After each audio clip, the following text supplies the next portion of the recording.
Hello students, आज हम लोग देखने जा रहे हैं next series of the geography that is related with the discontinuity.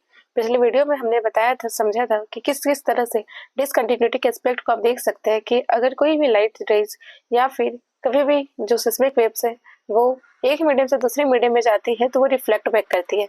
कैसे, चलिए हम एक डायग्राम के थ्रू समझते हैं। जैसे कि अगर यहाँ पर है कोई चीज लिक्विड, फिर आपका सॉलिड, फिर है लिक्विड, तो अगर यहाँ से कोई लाइट ऑफ रेज पास होगी तो ये कहीं ना कहीं away from the normal bend हो जाएगी और वो सॉलिड से जब पास होगी लिक्विड की तरफ तो वो भी कुछ तरीका से बेंड होगी। मतलब कि क्या हो रहा है कि हर सभी जगह में डिफरेंट डिफरेंट मीडियम के हिसाब से डिसकंटिन्यूटी जो है वो देखने को मिल रही है। जैसे अगर ये पूरा सेम रहता तो ये क्या आपका बन जाता कंटिन्यूटी, लेकिन ये चीज सेम ना होकर के थोड़ा सा टेंड हो गई है, टेंड यानी मुड़ गई है, तो इस कारण से यह यहाँ पर क्या डेवलप हो रहा है स्टूडेंट्स, डिसकंटिन्यूटी। तो इसी तरह से हम लोग वेरियस डिसकंटिन्यूटी को हम लोग समझेंगे। जैसे कि आप यहाँ पर देख सकते हैं कि ये वाला जो पोर्शन है वो है आउटर कोर, फिर आपका इनर कोर वाला पोर्शन है, फिर ये पूरा मेंटल है और ये आपका क्रस्ट है। इसमें भी फर्दर डिवीजन है अपर लेयर और लोअर लेयर में, हम लोग इसे एक एक करके समझते हैं। इसी में क्या होता है कि जो आपका क्रस्ट है, जैसा मैंने आपको पिछले वाले वीडियो में बताया था कि जो क्रस्ट है आपका, इसमें भी दो सब डिवीजन है, ओशनिक क्रस्ट और कॉन्टिनेंटल क्रस्ट।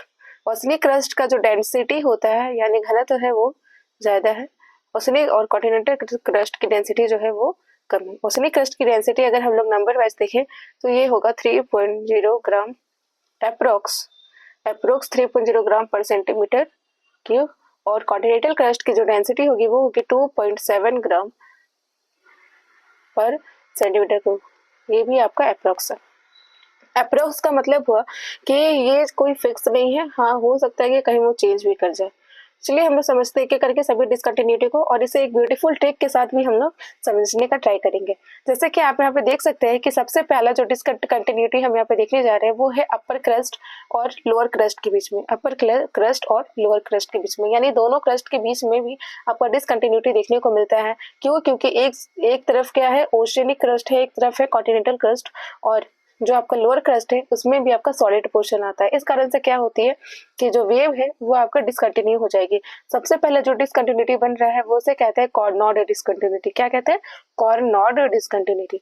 सेकेंड जो है वो आपका लोअर क्रस्ट और अपर मेंटल के बीच में बनने वाला, और फिर बोला जाए तो अपर मेंटल और लोअर मेंटल के बीच में बनने वाला जो है उसे हम लोग अलग अलग नाम से जानेंगे। लोअर क्रस्ट और अपर मेंटल के बीच में जो बनेगा स्टूडेंट्स उसे हम लोग कहेंगे मोहो डिसकंटिन्यूटी। क्या कहेंगे? मोहो डिसकंटिन्यूटी। आप यहाँ पे देख सकते हैं कि पिंक में आपको यहाँ पे बताया गया है, ये क्या है? मोहो डिसकंटिन्यूटी, जो कि कहाँ कहाँ होता है आपका अपर क्रस्ट और लोअर मेंटल के बीच में, या फिर बोला जाए तो लोअर क्रस्ट और अपर मेंटल के बीच में। ठीक है, ये दोनों के बीच में आपका आएगा।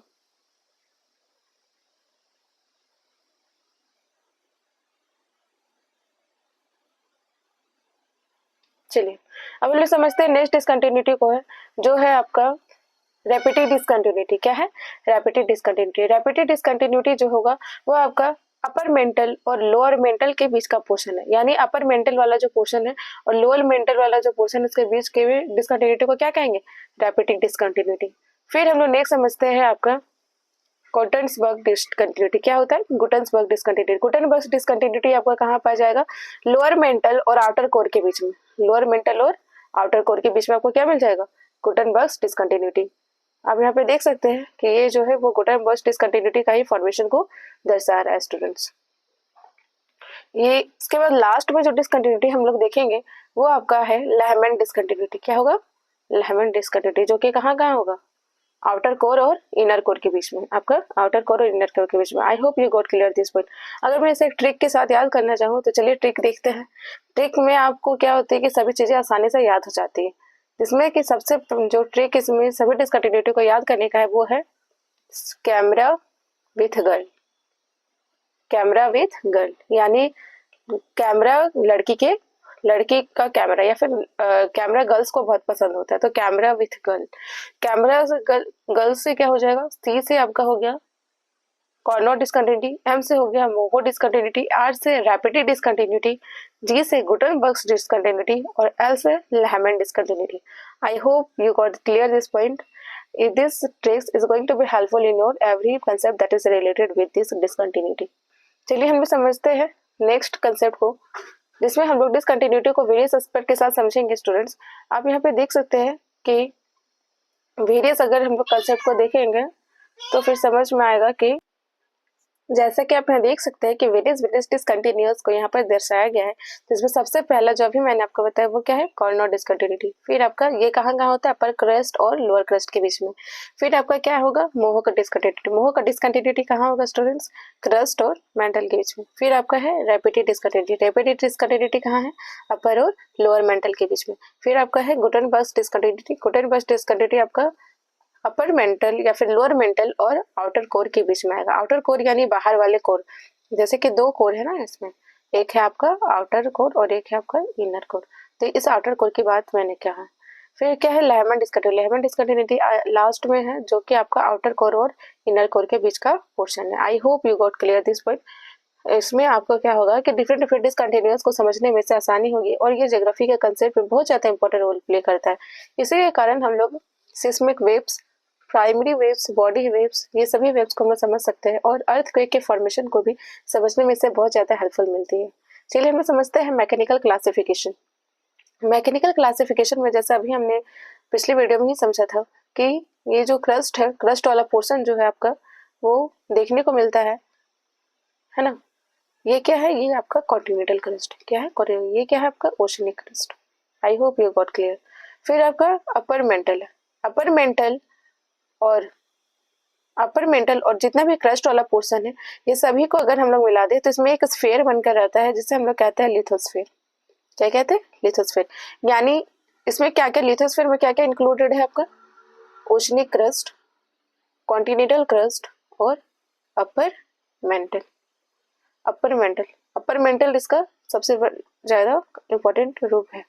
तो ये आप देख सकते हैं कि ये क्या है, लिथोस्फीयर।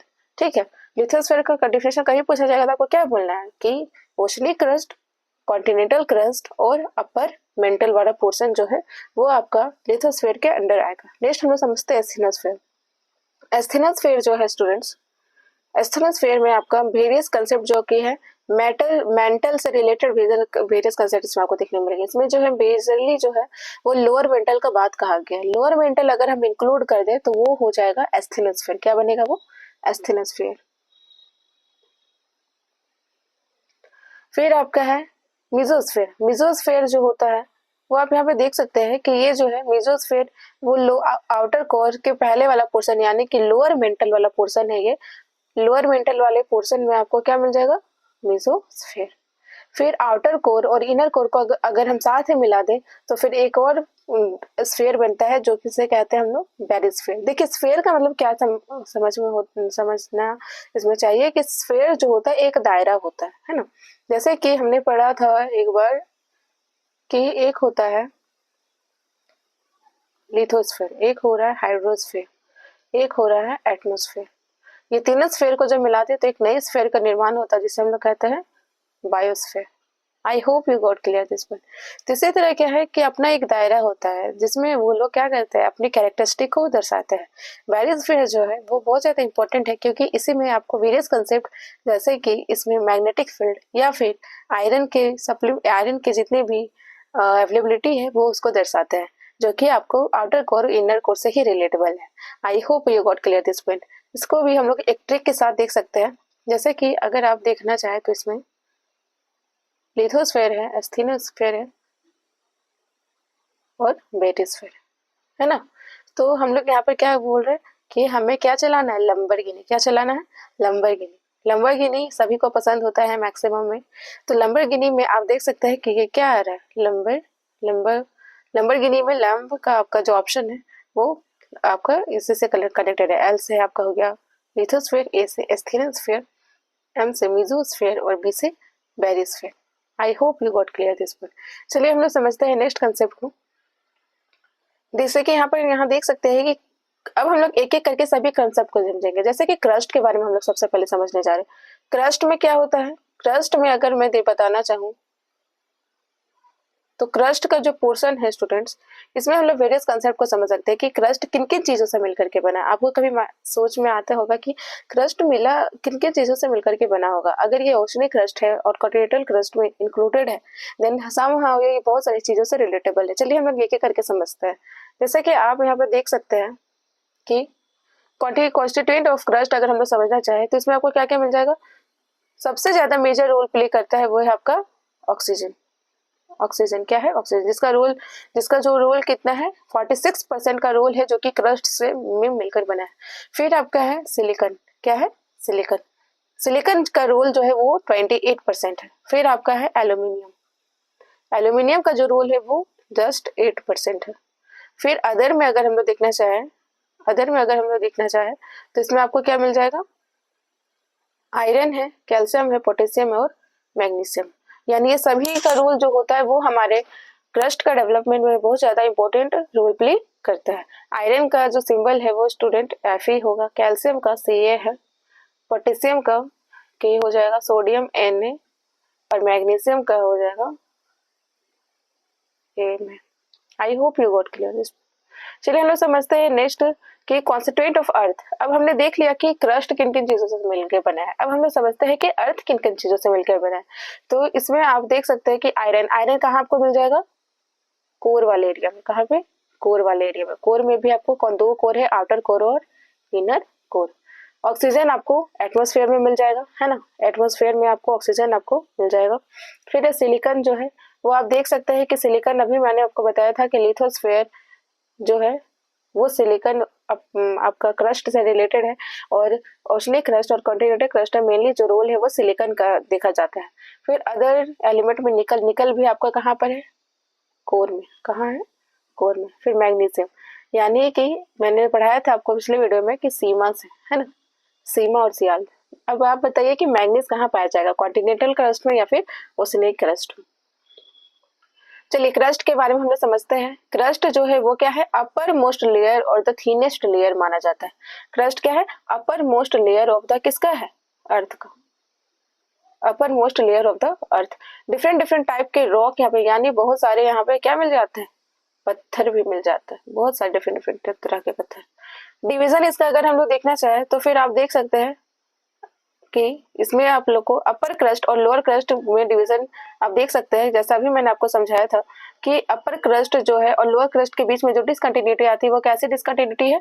कॉर्नोट डिसकंटिन्यूटी। कैसे? कॉर्नोट डिसकंटिन्यूटी। कॉर्नोट डिसकंटिन्यूटी में जो है वो अपर क्रस्ट और लोअर क्रस्ट के मिडिल वाला पोर्शन को कहते हैं, जहां पर जो रेज है वो रिफ्लेक्ट बैक करती है। फिर क्या है आपका? इसमें प्राइमरी जो है अपर क्रस्ट जो है वो किन चीजों से मिलकर बना है? सियाल से।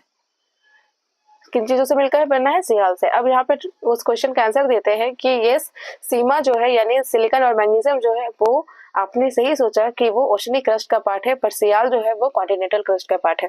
क्योंकि सीमा की जो डेंसिटी है वो 3.0 अप्रोक्स 3.0 ग्राम पर सेंटीमीटर क्यूब है, बट जो कॉन्टिनेंटल क्रस्ट की डेंसिटी है वो 2.7 ग्राम पर सेंटीमीटर क्यूब है, इसलिए उसका कॉन्स्टेंट जो है वो एल्यूमिनियम रखा गया है। आई hope you got this point. Forms continental land mass. ये क्या चीज फॉर्म करता है? सियाल से हम लोग को क्या मिलेगा? Continental land mass. यानी जितनी भी हम लोग अभी लैंड में बैठे हुए हैं, हम लोग पहाड़ देखते हैं, ये सभी चीजें क्या है? प्लेट्यू है, प्लेन्स है और माउंटेन्स है, हिल्स है, ये सभी चीजें आपका लैंड मास से रिलेटेड है। तो कॉन्टिनेंटल का लैंड मास जो है वो किन चीजों से मिलकर बना है? सियाल से। और इसकी डेंसिटी, जैसा भी मैंने आपको समझाया कि डेंसिटी इसका लो होगा, क्योंकि इसकी डेंसिटी जस्ट 2.7 ग्राम पर सेंटीमीटर क्यूब होती है अप्रोक्स में, अगर इसे हम लोग देखें तो। लोअर क्रस्ट के बारे में हम लोग बात करेंगे कि लोअर क्रस्ट में आप देख सकते हैं कि इसमें प्राइमरी जो है वो सीमा से मिलके बना है, और इसका जो है फॉर्म ओशनिक लैंडमास करता है, और इसकी हाई डेंसिटी होती है। वही चीजें हैं, बस आपको समझाने का तरीका मैंने आपको पहले बताया। चलिए हम लोग नेक्स्ट कंसेप्ट को समझते हैं, जो कि है मेंटल। मेंटल में आप यहाँ पर देख सकते हैं कि ये Moho discontinuity to the depth of 2900 discontinuity. यानी मेंटल में आप कहाँ से इसे देख सकते हैं? जो मोहो डिसकंटिन्यूटी है जो कि लोअर क्रस्ट और अपर मेंटल से स्टार्ट होती है, तो वो दोनों के बीच में जो डिसकंटिन्यूटी आती है उसका नाम है मोहो डिसकंटिन्यूटी। मोहो डिसकंटिन्यूटी से लेकर के 2900 किलोमीटर तक के रीजन को हम लोग मेंटल कहते हैं। यानी मोहो से लेकर 2900 किलोमीटर तक के रीजन को।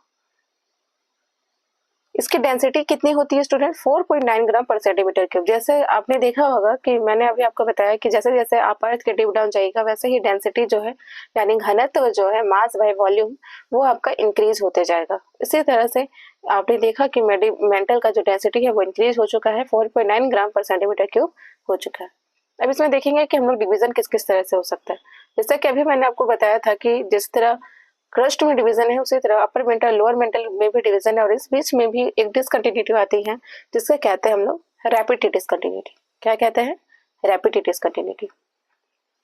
रैपिड डिसकंटिन्यूटी जो है वो बहुत ज्यादा इंपॉर्टेंट रोल प्ले करती है क्योंकि ये सब डिवाइड करती है बिटवीन टू मेंटल को।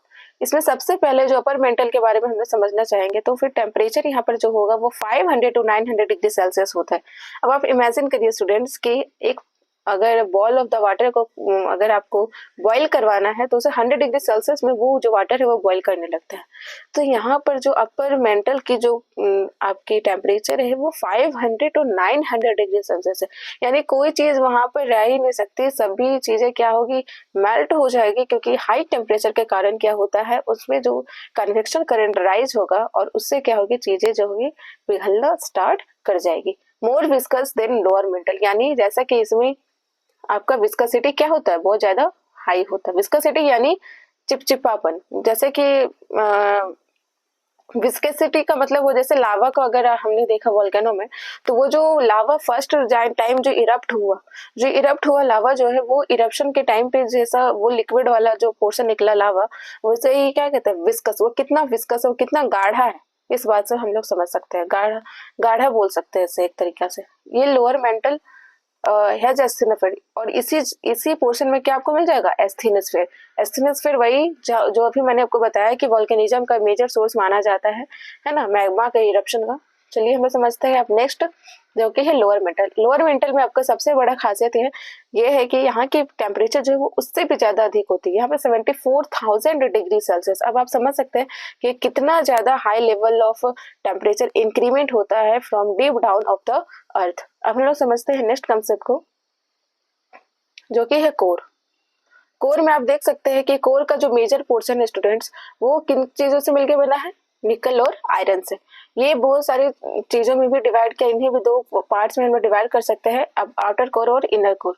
आउटर कोर और इनर कोर के बीच में भी आपको एक डिसकंटिन्यूटी देखने को मिलती है क्योंकि यहाँ पर भी जो वेव्स भेजी गई तो वो डिसकंटिन्यूअस हो गई, तो इस कारण से वहां पर जो डिसकंटिन्यूटी बनी उसका नाम है लेहमैन डिसकंटिन्यूटी। क्या है, लेहमैन डिसकंटिन्यूटी। आउटर कोर का कैरेक्टरिस्टिक है कि वो लिक्विड है। आउटर कोर का कैरेक्टरिस्टिक क्या होगा कि वो लिक्विड होगा, और ये क्या करेगा, रिस्पॉन्सिबल है मैग्नेटिक फील्ड को बनाने में। जैसे अभी मैंने आपको समझाया था कि मैग्नेटिक फील्ड जो है जैसे अर्थ है, अर्थ के बोथ साइड में आपको मैग्नेटिक फील्ड देखने को मिलेगी, है ना। मैग्नेटिक फील्ड का बनने का इसी का कारण है कि वो जो है उसका कॉम्पोजिशन जो है वो आउटर कोर से रिलेटेबल है। आई hope you got this point. Magnetic field का जो रिस्पॉन्सिबल फैक्टर है वो आउटर कोर में ही आपको देखने को मिलेगा।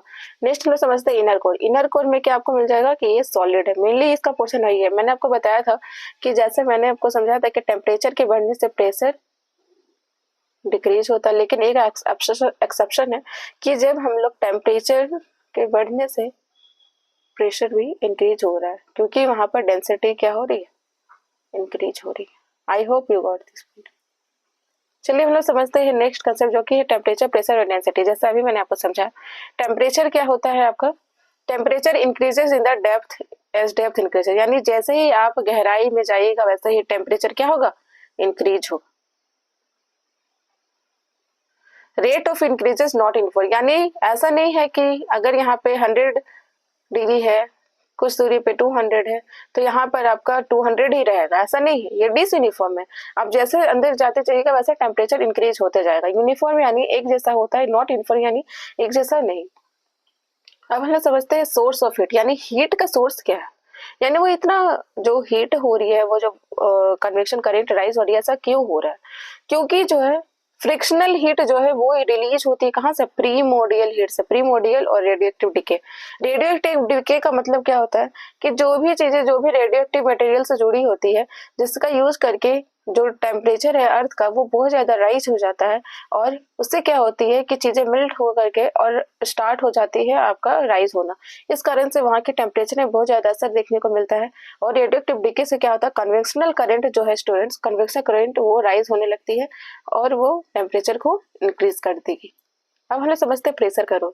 Pressure increases with the depth. मैंने आपको समझाया था कि अगर यहाँ पर कोई डेस्क, इस डेस्क के ऊपर एक और टेबल रख दी, टेबल के ऊपर बुक सेल्फ रख दिए, बुक्स को सेल्फ के ऊपर बुक रख दिया मैंने, फिर एक कप रख दिया, इस तरह क्या कर रही हूँ सभी देखिएगा कि ये जो 1 नंबर जो है 1 नंबर बॉक्स में, ये इसमें सारे बॉक्स का जो है वो भार लगेगा, वेट लग रहा है। इस वेट के लगने से क्या होगा कि सभी चीजों का प्रेशर इस 1 नंबर बॉक्स पे लग रहा है, इस 1 नंबर बॉक्स पे प्रेशर इंक्रीज हो रहा है। यानी कि क्या है कि अर्थ में इतना सारा चीज अवेलेबल है जिस कारण से जो है प्रेशर जो है वो इंक्रीज होने लगता है एट द डेप्थ। अन्य समझते हैं डेंसिटी। डेंसिटी का फॉर्मूला क्या होता है स्टूडेंट? डेंसिटी का फॉर्मूला होता है मास बाय वॉल्यूम। डेंसिटी का फॉर्मूला मास बाय वॉल्यूम। मास यानी कि जितना उसका एक्चुअल जो मास कैपेसिटी है जो कि उस बॉडी पे है, और वॉल्यूम यानी कितने जगह पे उसने वो चीजों को घेर के रखा है, वॉल्यूम। ठीक है, तो फिर अगर हम लोग देखेंगे कि डेंसिटी क्या होती है, इंक्रीज होती है विद द डेप्थ। मैंने आपको बताया था कि अगर आप क्रस्ट में जाइएगा तो वहां पे क्या मिल जाएगा, सीमा, सीमा या फिर सियाल।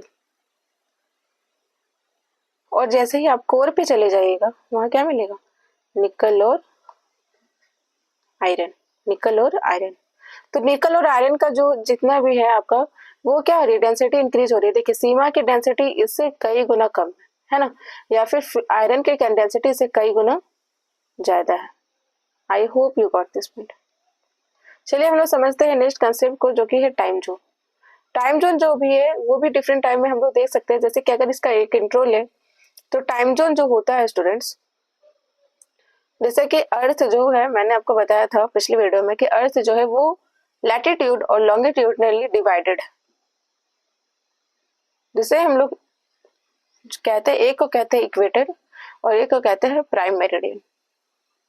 इस प्राइम मेरिडियन के कारण ही जितना भी आप टाइम जोन देख रहे हैं, यानी इंडिया में देखिएगा कि हाँ रिसेंटली जो है बहुत ज्यादा न्यूज में रहा है कि असम को अपना खुद का टाइम जोन चाहिए जैसा ब्रिटिश काल में था। क्यों ऐसा है? क्योंकि हर जगह क्या है, division of the time zone देखा जाता है ना। इस कारण से हम लोग जितने भी टाइम है उसे हम लोग ऑब्जर्व कर पाते हैं और अपने आसपास की चीजों को देख पाते हैं। जिस तरह जैसे कि बोला जाता है कि अमेरिका में अगर डे है तो इंडिया में नाइट होता है, अगर अमेरिका में नाइट है तो इंडिया में डे होता है।